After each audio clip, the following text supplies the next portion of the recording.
Legislative procedure देखिएगा article 196, article 196 legislative procedure, article 196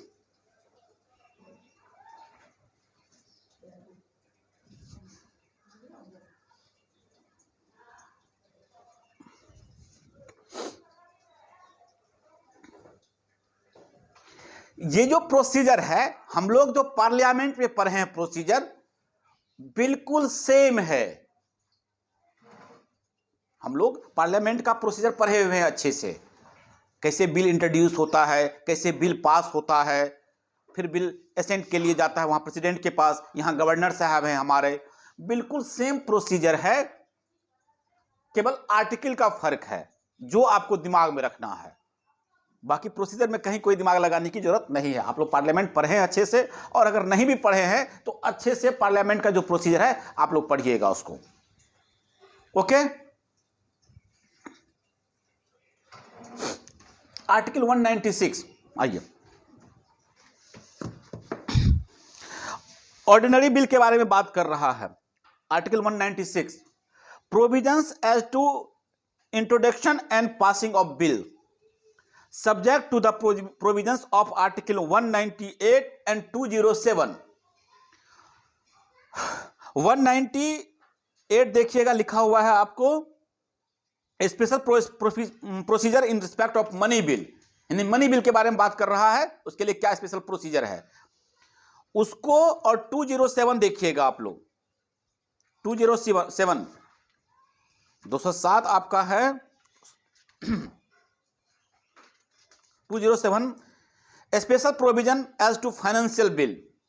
देख लिए, एक special provision for money bill है, एक special provision for financial bill है, यानी ये दोनों बिल को छोड़कर, क्योंकि इसके लिए कुछ अलग से नियम कायदा है जो लिख भी दिया है, तो कह रहा है subject to the provisions of article 198 and 207 with respect to money bill and other financial bills, a bill may originate either house of the legislative of a state which has legislative council। ठीक है ना, कह रहा है कि bill किसी भी सभा में, विधानसभा में या विधान परिषद में कहीं भी इंट्रोड्यूस किया जा सकता है। ठीक है, वह स्टेट जहां केवल विधानसभा है तो वहां तो कोई ऑप्शन ही नहीं है, वहां तो आपको सबसे पहले बिल को वहीं लाना ही है और कोई ऑप्शन नहीं है। लेकिन जहां पे विधानसभा और विधान परिषद दोनों है, वहां पे आप दोनों सभाओं में से किसी भी सभा में आप क्या कर सकते हैं, बिल को इंट्रोड्यूस कर सकते हैं। Clear? Subject to the provisions of article 197 and 198, a bill shall not be deemed to have been passed by the house of legislature of a state having a legislative council unless it has been agreed by both houses either without amendment or with such amendment only as agreed to by both houses। बिल्कुल, parliament में भी हम लोग यही same चीजें पढ़े थे कि बिल तब तक पास नहीं माना जाएगा जब तक दोनों सभाओं के द्वारा पास नहीं हो जाता है। ऑब्वियस ही बात है, जहां पे दो सभा है, जिस भी स्टेट में दो सभा है, वहां बिल को पास होने के लिए दोनों सभाओं में ले जाना पड़ेगा और दोनों सभाओं के द्वारा पास करवाना पड़ेगा। उसके बाद ही बिल को उस सभा से पास माना जाएगा, लेजिस्लेचर से पास माना जाएगा। क्लियर? बाकी जो नियम कायदा है वो है कि किस बिल को हम अमेंडमेंट के लिए भेज सकते हैं, किसको नहीं भेज सकते हैं, वो बात की चीज है। क्लियर?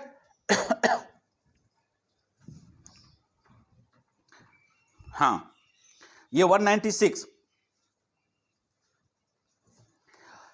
बोलना। बाकी अगर पार्लियामेंट आप लोग सही तरीके से पढ़े हैं तो इसमें कोई दिक्कत नहीं आएगी।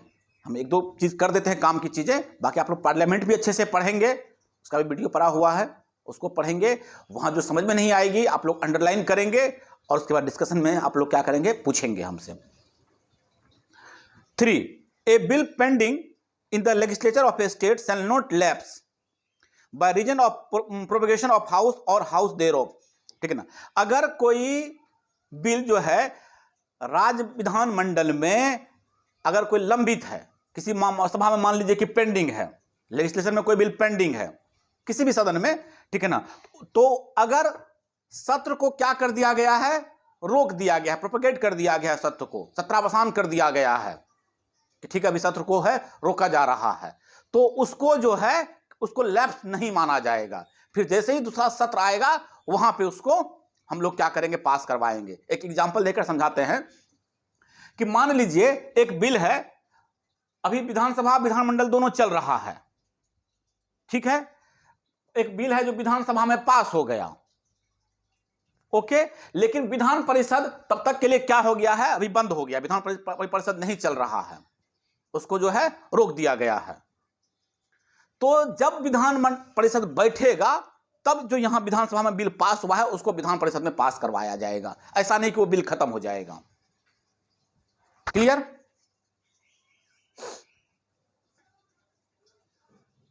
हाँ, सब पार्लियामेंट में बताए हुए हैं आप लोगों को। A bill pending in the legislative council, अब देखिएगा दूसरा सिचुएशन समझिए, अगर किसी विधान परिषद में कोई मामला, अगर बिल जो है वो लंबित है, विधेयक जो है लंबित है, which has not been pass the legislative assembly, और ठीक है ना, कहां परिषद ये है पेंडिंग है विधान परिषद में, जिसको कि विधानसभा में अभी पास नहीं करवाया गया है, ओके। तो अगर विधान सभा, यहां पर डिसोल्यूशन लिखा हुआ है, देखिएगा वर्डोलॉजी, अगर डिजॉल्व हो जाता है, ठीक है, तो भी उस बिल को लैप्स नहीं माना जाएगा। ऐसे समझिए, एग्जांपल देके समझाते हैं। एक बिल है जो विधान परिषद में पास करवा दिया गया है, वो तो परमानेंट हाउस है, वो तो डिजॉल्व होता नहीं है, ओके। जैसे बिहार का एग्जांपल लेते हैं कि बिहार में भी एक आरक्षण बिल जो है उसको बढ़ाया गया था। ये बिल मान लीजिए कि विधान परिषद में पहले आता और उसको पास करवा लिया जाता, ओके, लेकिन किसी कारणवश क्या होता, जो विधानसभा है, ठीक है ना, वह डिजॉल्व हो जाता, नीतीश की सरकार गिर जाती, मेजोरिटी नहीं रहता, सरकार गिर जाती, और बिल जो है वो पास हो चुका है, कहां पे, विधान परिषद में। तो अब जैसे ही फिर सरकार का गठन होता, फिर से विधानसभा बैठती, तो जो विधान परिषद में बिल पास है उसको वहां पे पास करवाया जाता, ये नहीं कि वो बिल खत्म हो गया। क्लियर?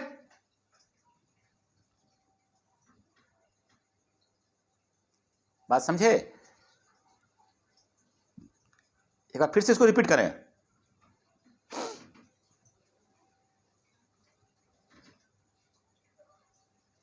हाँ, एक बार फिर से हाँ, एक बार फिर से इसको हम समझा देते हैं। जैसे कि बिहार में दो सभा है, एक विधान परिषद है, लेजिस्लेटिव काउंसिल, और लेजिस्लेटिव असेंबली, दो सभा है। मान लीजिए कि एक बिल जो है वह लेजिस्लेटिव काउंसिल में पास हो गया है, सबसे पहले लेजिस्लेटिव काउंसिल में ही आया वो बिल और यहां पास करवा लिया गया, ठीक है। और आप लोग जानते हैं कि लेजिस्लेटिव असेंबली में जो हमारे मुख्यमंत्री साहब बैठते हैं, मेन तो लेजिस्लेटिव असेंबली ही है, जैसे कि हम लोग मेन मानते हैं लोकसभा है, ठीक है ना, प्रैक्टिकली क्या किसको कहते हैं वो भूल जाइए, लेकिन प्रधानमंत्री तो बैठते हैं लोकसभा में, उसी तरीके से हमारे मुख्यमंत्री बैठते हैं लेजिस्लेटिव असेंबली में। लेकिन बिल कहां पास हो चुका है, लेजिस्लेटिव काउंसिल में, और यहां पे तब तक क्या हो, यहां पास हो रहा हो या पास हो गया हो, तब तक जो सरकार गिर जाए, नीतीश कुमार की या जिसकी सरकार है वो गिर जाए, तो फिर से अब इलेक्शन होगा, री इलेक्शन होगा, फिर से नई सरकार बनेगी। बात समझे कि नहीं समझे? होगा कि नहीं होगा? हाँ, तो अब तो ये बिल, ये जो बिल है यहां तो पास है, एक सभा में पास है, और उधर क्या हुआ है, दूसरा सभा जो है वो वहां पे डिजॉल्व हो गया है, भंग हो गया है।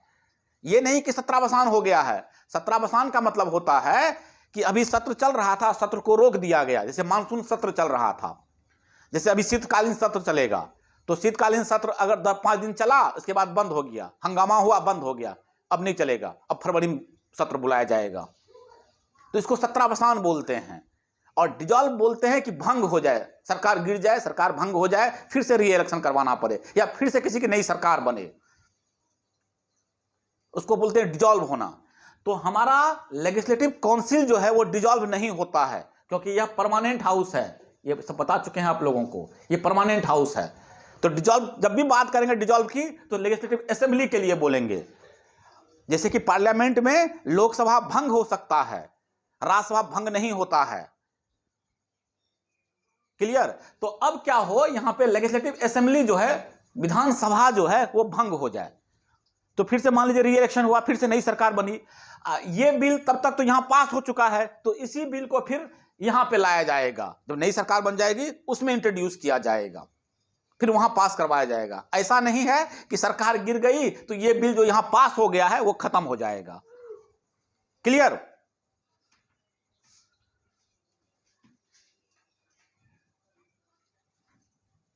हाँ रंजीत, हाँ रंजीत कुछ पूछ।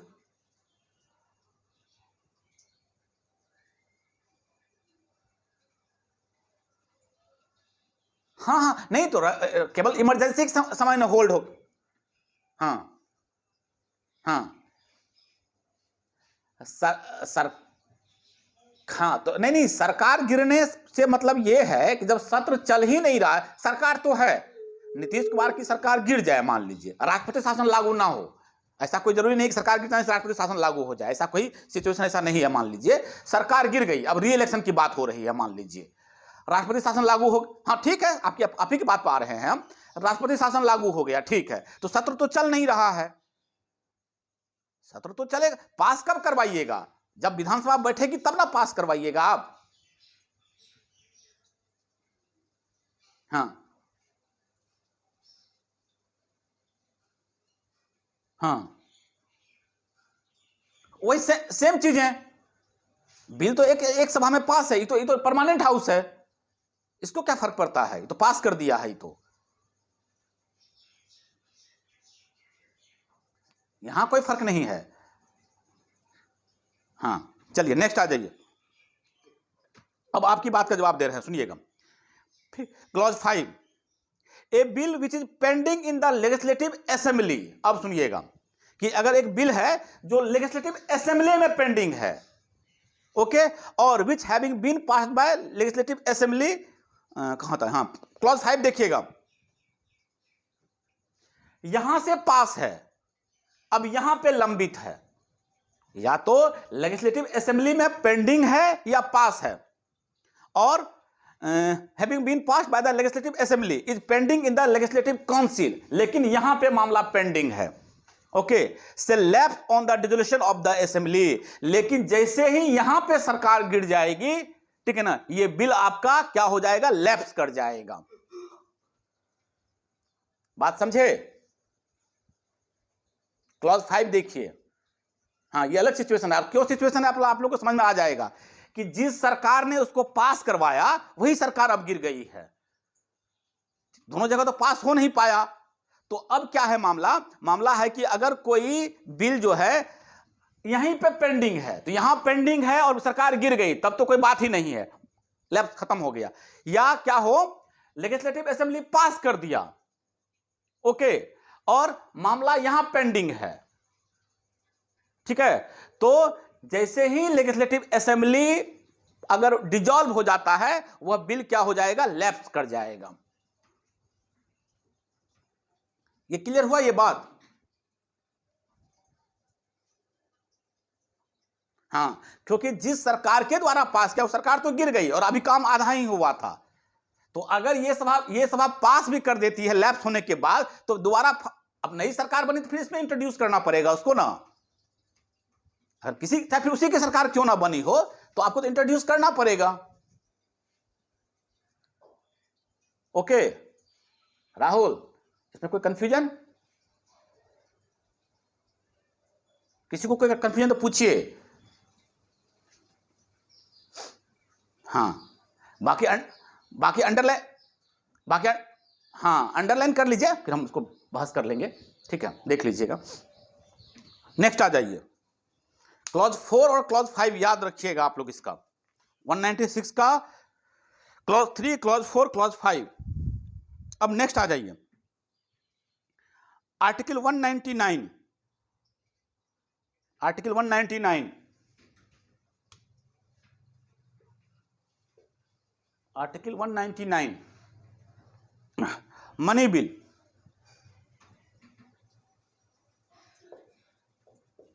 सेम जैसे वहां पढ़े थे मनी बिल, वहां ऐसे भी यहां भी हमारा मनी बिल है। आर्टिकल 199 में मनी बिल का डिफिनेशन दे रखा है कि किसको किसको हम लोग मनी बिल बोलेंगे।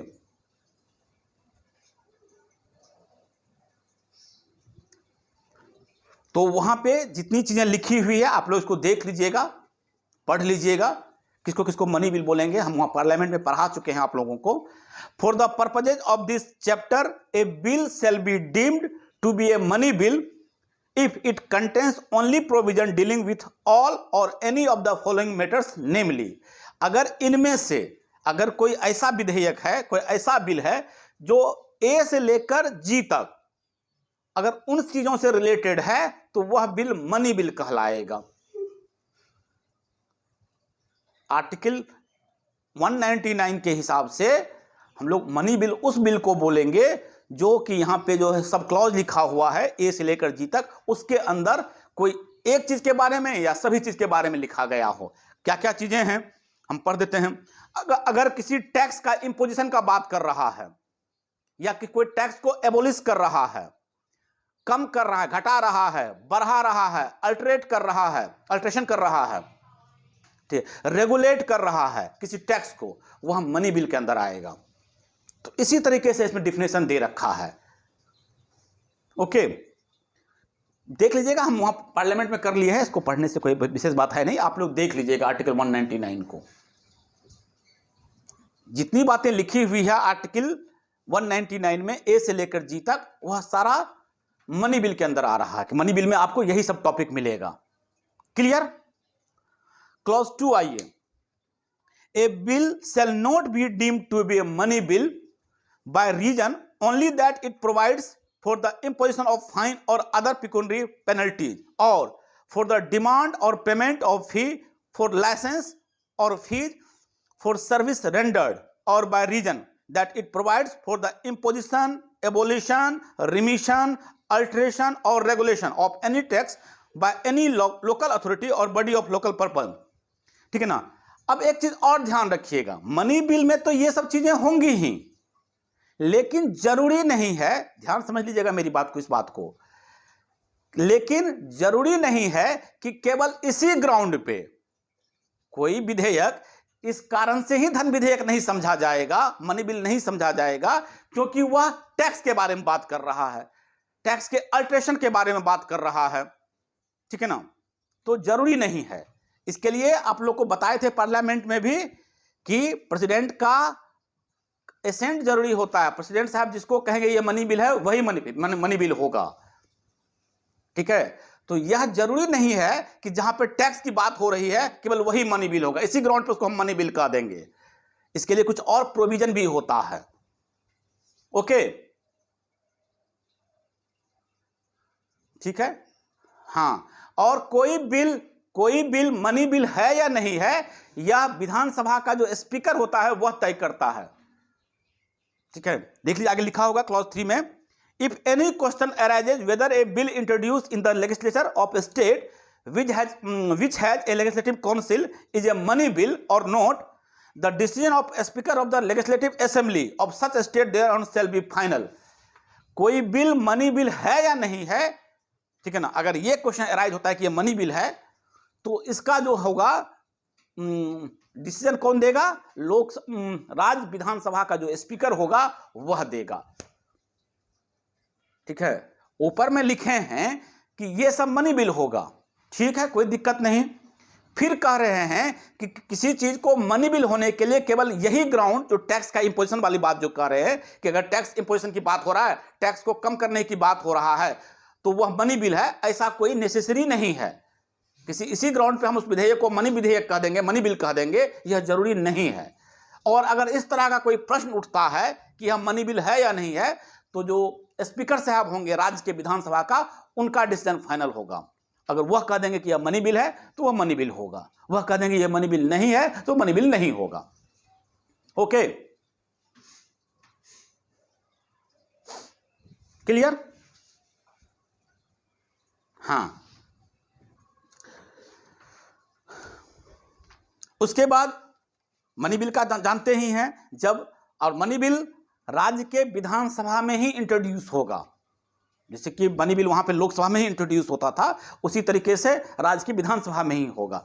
और जब एक सभा में पास हो जाएगा, और क्यों स्पीकर को यह पावर दिया गया है, तो इसका पीछे कारण क्या है वो बता देते हैं अभी। एक मिनट खाली समझ लीजिए इस चीज को, कि मान लीजिए कि विधानसभा में पास हो गया मनी बिल, उसके बाद चला गया वो राज्य के विधान परिषद में जहां पे 2 सभा है।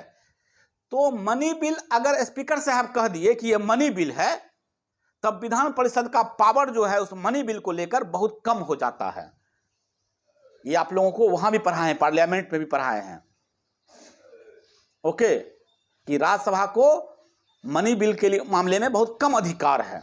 उसी तरीके से यहां पे राज्य की विधान परिषद को मनी बिल को लेकर बहुत कम अधिकार हैं। इसीलिए अगर राज्य के विधानसभा का स्पीकर अगर कह दिया कि यह मनी बिल है, तो फिर विधान परिषद का पावर बहुत कम है, उसको पास करना ही पड़ेगा उसको, ठीक है। वह सुझाव दे सकता है, रोक नहीं सकता है। क्लियर, बात समझे? हाँ, तो जैसे बोले ना, सेम एज इट इज है, जैसे हम लोग पार्लियामेंट का प्रोसीजर पढ़े थे, सेम यहां भी प्रोसीजर है वही। और जहां पे सिंगल सभा है वहां तो कोई बात है ही नहीं, जहां पे 2 सभा है वहां थोड़ा सा पार्लियामेंट वाला जो नियम कायदा है वो सारा चलता है। नेक्स्ट हम आ जाइए आर्टिकल 198। 199 में मनी बिल का डिफिनेशन है, देख लीजिएगा, थोड़ा सा उल्टा है। 198 में मनी बिल का डिफिनेशन है, उस 199 में देख लीजिए आप लोग, थोड़ा सा उल्टा है। 199 में मनी बिल का डिफिनेशन है और 198 में उसके लिए प्रोसीजर है, special procedure in respect of money bill. तो कंफ्यूज मत होइएगा, जहां पर वहां पे ऑप्शन में कंफ्यूज मत हो जाइएगा। 199 में डिफिनेशन है और प्रोसीजर लिख दिया 198 में। आइए, जो अब जितनी चीज बता रहे थे वो चीज लिखा हुआ है इसी में। A money bill shall originate in legislative assembly only, कि मनी बिल लेजिस्लेटिव असेंबली में ही लाया जा सकता है, ठीक है। इसको आप लेजिस्लेटिव काउंसिल में इंट्रोड्यूस नहीं कर सकते हैं, सबसे पहले राज्य की विधान सभा में ही आएगा, विधान परिषद में नहीं। लेजिस्लेटिव असेंबली में बिना गवर्नर के रिकमेंडेशन के नहीं लाया जाएगा। A money bill cannot be introduced in the legislative assembly except with prior recommendation of the governor। जब गवर्नर साहब उसको रिकमेंड कर देंगे कि ठीक है आप जो है मनी बिल इंट्रोड्यूस कीजिए, तभी मनी बिल जो है वो लाया जाएगा राज्य की विधानसभा में। नेक्स्ट, जब मनी बिल राज्य की विधानसभा में पास हो जाएगा, तब उसको लेजिस्लेटिव काउंसिल में ट्रांसमिट कर दिया जाएगा, भेज दिया जाएगा, ठीक है। और जैसे ही इंडोर्स करेगा तो राज्य की जो स्पीकर साहब है, विधानसभा का जो स्पीकर है, वो इंडोर्स कर देंगे कि यह मनी बिल है, वो लिखकर ऐसा भेज देंगे कि यह मनी बिल है। और क्यों लिखकर भेजेंगे वो बता ही दिए हैं आपको, ठीक है ना। वो सर्टिफाई करेंगे कि यह मनी बिल है, ओके। और इंडोर्समेंट का कारण बता ही दिए हैं कि आपके पास लिमिटेड पावर है। अब जैसे ही विधानसभा का स्पीकर लिख देगा कि यह मनी बिल है, तो विधान परिषद के पास उसमें लिमिटेड पावर होगा, ओके। क्या क्या पावर होंगे वो भी बता देंगे और आप लोग पढ़े भी हैं। इसको क्या कर सकता है विधान परिषद, क्या कर सकता है, मनी बिल को वापस कर सकता है, cell return the money bill. और क्या कहेगा, ठीक है ना, 14 दिन के अंदर उसको वापस कर देगा और कहेगा थोड़ा सा इसमें आप ये सब अमेंड कर लीजिए, मेरा सुझाव है कि आप इसको देख लीजिए, ठीक है ना। क्लियर। तो अब विधानसभा अगर देखना चाहे तो देखे, ना देखना चाहे तो ना देखे, ठीक है ना। तो रिटर्न कर दिया अगर, ठीक है, तो भी उसको पास माना जाएगा। अगर सुझाव माना तब भी, नहीं माना तब भी, उसके सुझाव को अगर एक्सेप्ट किया तब भी और रिजेक्ट किया तब भी, ठीक है ना। और अगर 14 दिन तक उस पर कुछ नहीं कहा तब भी मनी बिल पास समझा जाएगा, ओके।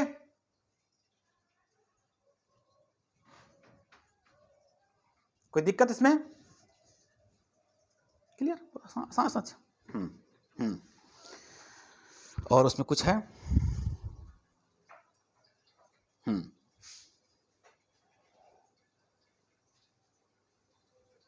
चलिए, और इसमें कुछ जो बाकी चीज तो देख ही लिए हैं। और 14 सेट पीरियड 14 दिन का है। 14 दिन में अगर नहीं कुछ उस पर बात करेगा, कुछ नहीं करेगा, तब भी पास समझा जाएगा। यानी 14 दिन से किसी भी हाल में ज्यादा रोकने का अधिकार नहीं है मनी बिल को लेकर। यही सब प्रोसीजर लिखा हुआ है जो आप लोग को पहले भी बता चुके हैं। इसको आप लोग देख लीजिएगा, पार्लियामेंट को देख लीजिएगा तो समझ में आ जाएगा, कोई दिक्कत नहीं है। अब उसी तरीके का एक बिल है हमारे पास, article 207 financial bill. Article 207 financial bill.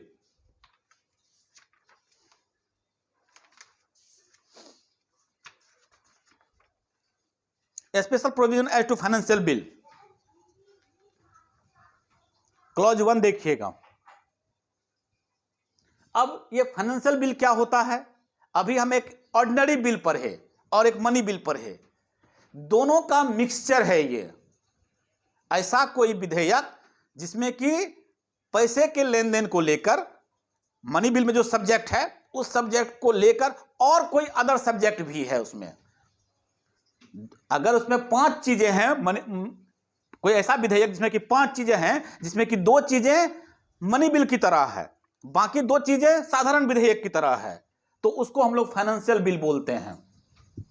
Okay, A financial bill is briefly speaking a mixture of N ordinary bill and A money bill. Clear? हाँ, अब इसमें हम लोग देख लेते हैं क्या क्या चीज है।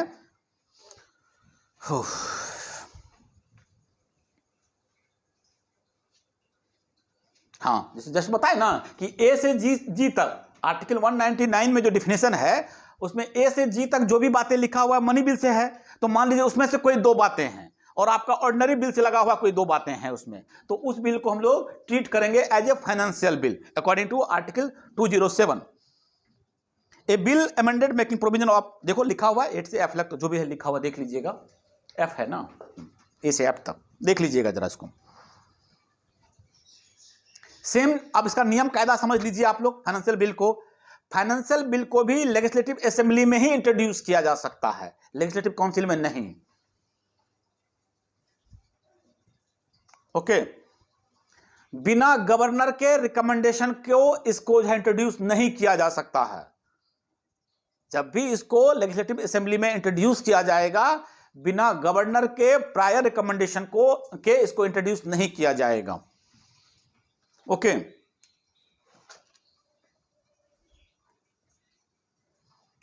Clear?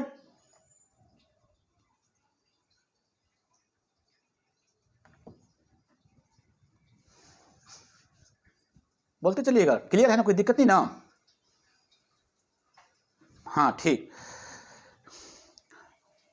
A bill which is enacted and brought into operation would involve expenditure from the consolidated fund of a state shall not be passed by a house of the legislature of the state unless the governor has recommended to that house of consideration of the bill। Just बोल दिया ये चीज है।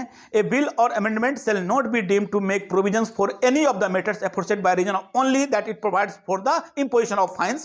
Same चीजें जो पीछे पढ़े हम लोग मनी बिल को लेकर, कि इसी ग्राउंड पे केवल उसको फाइनेंशियल बिल नहीं समझा जाएगा, ठीक है ना, बस हो गया खत्म। यह दोनों तरह ट्रीट होगा। अगर फाइनेंशियल मैटर है उसमें, ठीक है ना, तो वह फाइनेंशियल बिल की तरह इसको इंट्रोड्यूस करेंगे, ऑर्डिनरी मामला को ऑर्डिनरी बिल की तरह ट्रीट करेंगे। As regard the introduction of the financial bill in the assembly it is identical with the money bill, in all other respect it is good as an ordinary bill, ठीक है ना। बाकी नियम कायदा same रहेगा। बाकी ये 2 चीजें ध्यान रखना है कि फाइनेंशियल बिल अगर है तो वह कहां होगा, मनी बिल की तरह ट्रीट करेंगे इसको। मनी बिल में क्या क्या नियम है कि वह वो राज्य की विधानसभा में ही आएगा, ठीक, यहां तक कोई दिक्कत नहीं। गवर्नर के रिकमेंडेशन से ही आएगा, ठीक, यहां भी वो बातें सेम है। तो इतनी बातें यह मनी बिल की तरह हो गया। बाकी जो इसका पास करने का जो प्रोसीजर है वह ऑर्डिनरी बिल की तरह होगा। क्लियर? यानी दोनों तरह से ट्रीट होता है। इसका जो प्रोसीजर होता है वो दोनों तरीके से होता है। कुछ चीजों में मनी बिल की तरह ट्रीट करते हैं इसको, इंट्रोड्यूस करने में, रिकमेंडेशन में वगैरह वगैरह। बाकी जनरल नियम चलता है इस पे भी। क्लियर? चल, हाँ, बाकी इसमें और कुछ है नहीं। उसके बाद नेक्स्ट आइए 200, आर्टिकल 200 एंड 201, ये दोनों एसेंट को लेकर है। लिख लीजिए आप लोग कहीं पे, एसेंट टू बिल्स, सहमति।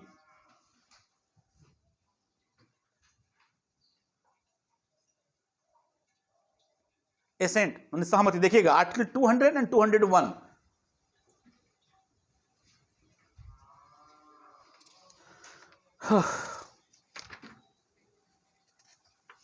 And 201 assent to bill. When bill has been passed by the legislative assembly of a state, or in case of a state having a legislative council, has been passed by both houses of the legislative of the state, it shall be presented to the governor, and the governor shall declare either that he assents to the bill, or that he withhold assent therefrom, or that he reserve to bill for the consideration of the president. ठीक है, क्या कह रहा है? ये कह रहा है कि अगर जहां पे एक सभा है तो वहां सभा से पास हो गया, चला गया गवर्नर के पास। जहां दो सभा है वहां दोनों सभा से पास हुआ और सहमति के लिए चला गया गवर्नर के पास, तो गवर्नर साहब क्या कर सकते हैं? उस पर अपनी सहमति दे सकते हैं।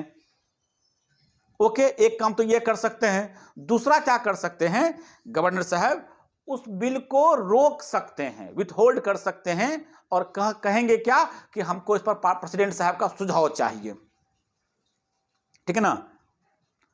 अनुमति को रोक भी सकते हैं, या फिर क्या कर सकते हैं? उसको राष्ट्रपति के सुझाव के लिए क्या कर सकते हैं? उसको विचार के लिए आरक्षित रख सकते हैं, रिजर्व करके रख सकते हैं कि इस पर थोड़ा सा हम प्रेसिडेंट साहब का क्या करेंगे? कंसेंट लेंगे, उनका सुझाव लेंगे, उनका रिकमेंडेशन लेंगे हम। चलिए,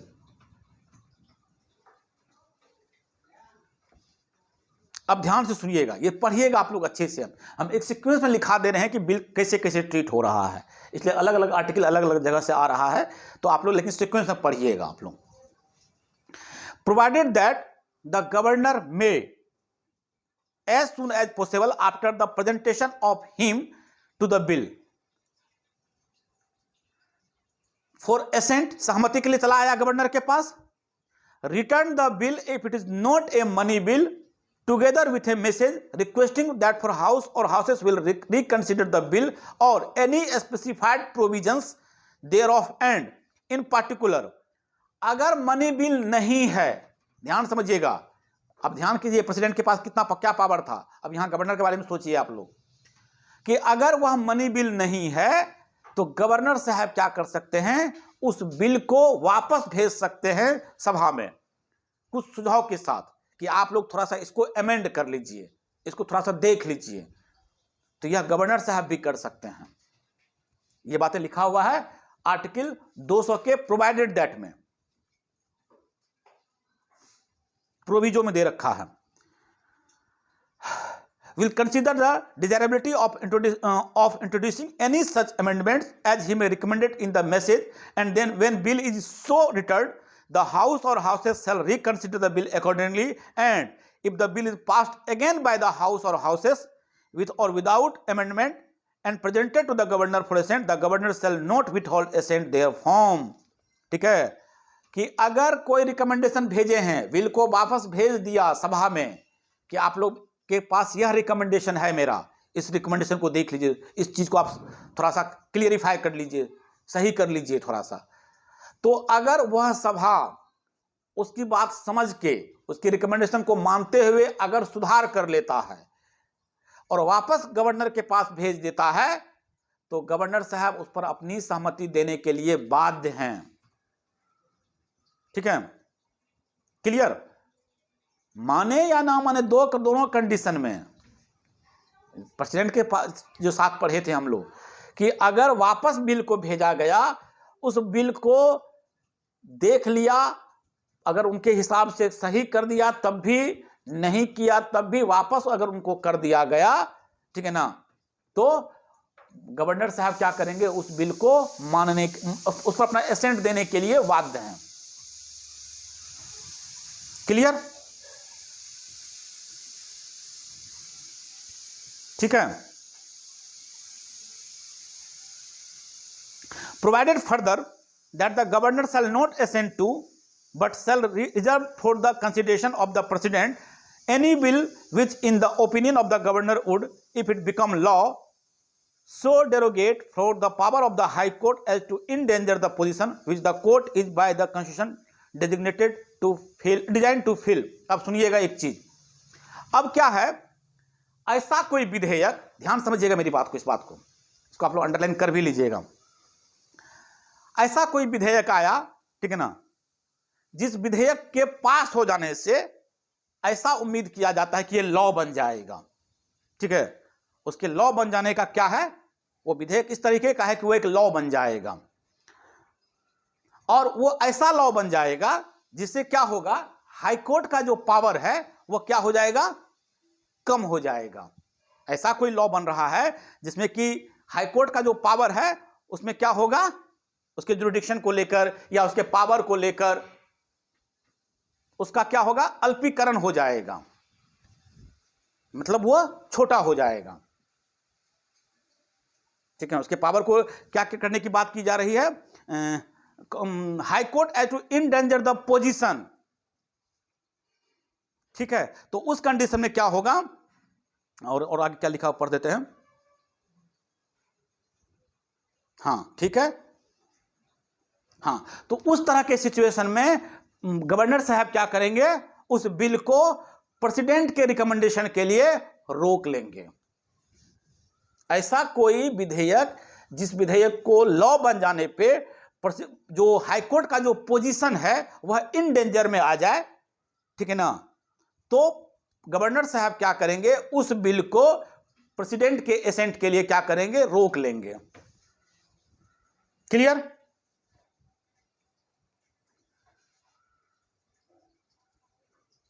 ठीक है, कोई दिक्कत यहां पे? बस ये, हाँ। फिर इसी तरीके से आर्टिकल 201 वह भी एसेंट से जुड़ा हुआ है। When a bill is reserved by governor for the consideration of the president shall declare either that he assent to the bill or he withholds assent thereof। ठीक है ना, अगर ऐसा कोई विधेयक जो राष्ट्रपति के सहमति के लिए रिजर्व किया गया है, ये सब आर्टिकल बहुत इंपॉर्टेंट आर्टिकल है, आप लोग इस सब आर्टिकल को मेंशन कीजिएगा, बहुत इंपॉर्टेंट आर्टिकल ये सब है, ठीक है, कि अगर उसको रिजर्व रख लिया गया है प्रेसिडेंट के सहमति के लिए, तो राष्ट्रपति साहब उस विधेयक पर क्या कर सकते हैं, अपनी अनुमति दे सकते हैं या वह भी रोक कर रख सकते हैं। ओके, वह भी अपने पास विथहोल्ड कर सकते हैं, या तो सहमति दे देंगे या विथहोल्ड, रुका रहेगा, अभी रुक जाओ। ये आर्टिकल 201 में दे रखा है, ठीक है। Provided that where the bill is not a money bill, अगर वह मनी बिल नहीं है, the president may direct the governor to return the bill to the house, और as the case may be the houses of the legislature of the state together with such a message as in mention in the first proviso of article 200, and when a bill is so returned, the house or houses shall reconsider it accordingly within a period of 6 months from the date of receipt of such message, and if it is again passed by the house or houses without amendment, it shall be presented again to the president for his consideration। अब देखिएगा क्या special provision दे रखा है। ऊपर में 200 का provision देखे थे आप लोग, प्रोवाइडेड दैट में जो फर्स्ट प्रोविजो है, अब इसका प्रोविजन देखिएगा। अगर धन विधेयक नहीं है, अगर ऐसा कोई बिल आया है जो कि मनी बिल नहीं है, और राष्ट्रपति साहब बोले हैं राज्यपाल को कि इसको वापस सदन को भेज दो, ठीक है ना, राष्ट्रपति के कहने पर राज्यपाल क्या करते हैं कि वह विधेयक को राज्य के विधानसभा विधानमंडल में क्या करते हैं, भेज देते हैं, ठीक है ना, जैसा कि ऊपर लिखा गया है आर्टिकल 200 के प्रोविजो में, ठीक है। और जब कोई विधेयक इस तरीके से लौटा दिया जाता है, तो उसको 6 महीने के अंदर, आप लोग अंडरलाइन कर लीजिएगा, जब यह मैसेज उनको मिलेगा, जब रिटर्न किया जाएगा, अंडरलाइन कर लीजिएगा, अगर 6 महीने के अंदर अगर उसको सभा जो है उसको जैसा कहा गया था पुनर्विचार करने के लिए, और उस पुनर्विचार को करते हुए फिर से पास करवाया, ठीक है ना, संशोधन सहित या उसके बिना, दोनों कंडीशन बता दे रहे हैं, दोनों जगह लिखा हुआ है कि अगर उसके बात को मान लिया तब भी, नहीं माना तब भी, वापस कर देता है, ठीक है ना, तो गवर्नर साहब क्या करेंगे, फिर से उसको राष्ट्रपति के समक्ष रख सकते हैं, उनको प्रस्तुत किया जाएगा राष्ट्रपति के समक्ष। राष्ट्रपति के अगर निर्देश से कोई बिल राज्यपाल साहब फिर से भेज दे रहे हैं हाउस को, और हाउस उसको 6 महीने के अंदर उसको संशोधन करके या बिना संशोधन के फिर से भेज दिए राज्यपाल को, तो राज्यपाल करेंगे क्या, it shall be presented again to the president, shall लिखा हुआ है कि वापस फिर से राष्ट्रपति के पुनर्विचार के लिए यह जाएगा। ओके, क्लियर, बोलिएगा, इसको देख लीजिएगा आप लोग। 201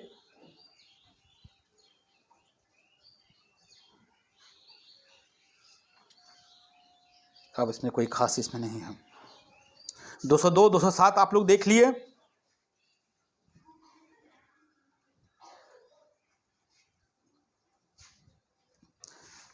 एक आप लोग इसमें 2 आर्टिकल और पढ़ लीजिएगा, 105 और 194, 105 भी आप लोग देख लीजिएगा, 194 भी देख लीजिएगा। 105 और 194 एक लेजिस्लेचर का क्या क्या प्रिविलेज है वो देख के पढ़ लीजिएगा आप लोग। 105 एंड 194 इतना आर्टिकल आप लोग पढ़ेंगे, इसको जैसे हम लिखाए हैं उस सीक्वेंस में पढ़ेंगे आप लोग।